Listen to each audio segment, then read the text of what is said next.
A Rhode Island U.S. District Court judge has changed his ruling from Friday regarding the releasing of FEMA funds and siding with the Trump administration temporarily.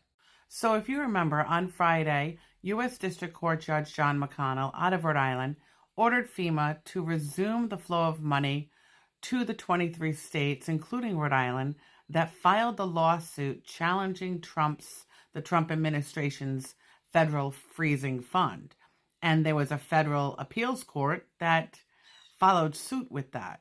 So shortly after that U.S. District Court ruling in Rhode Island, there was a case, an unrelated case in the U.S. Supreme Court, again related to funding freeze, federal funding money being frozen by the Trump administration. And what the U.S. Supreme Court decided in that case was that the government does, in fact, have the right to withhold federal funds for teacher placement programs. So despite the fact that these are two separate cases in two separate courts, they both are related to the broad topic of freezing federal funding, which is the Trump's administration. It was Donald Trump's executive order to freeze all federal funding. Now, despite the fact that these are two separate cases, the Trump administration took the ruling from the U.S. Supreme Court decision regarding the fact that they don't have to disperse any more funds for the teacher placement program. They took that decision Saturday morning, went to the Supreme Court, filed a motion to force Judge McConnell from Rhode Island, to reconsider his decision on dispersing FEMA funding. So as a result of that, last night, Judge McConnell put a stay on his order from Friday, which means that's just put on pause.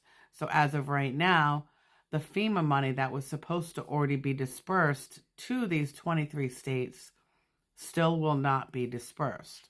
So now the states are arguing again. These are two separate cases. FEMA funding and funding for teacher placement programs are two separate issues. So these 23 states and the District of Columbia are now going to deal with this. So now these 23 states and the District of Columbia have not received any of the appropriated FEMA funds since February.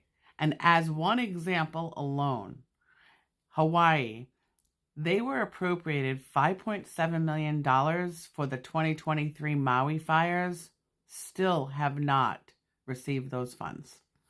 You know, this is pretty crazy, because this was money for disasters that was already appropriated by Congress. And meanwhile, we have millions of Americans still suffering and not getting the help from the government that they should have already received.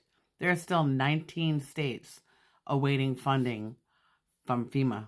So I'll keep you updated on this. Please like, follow, and share so that I can continue to provide you with more content. And I appreciate you being here.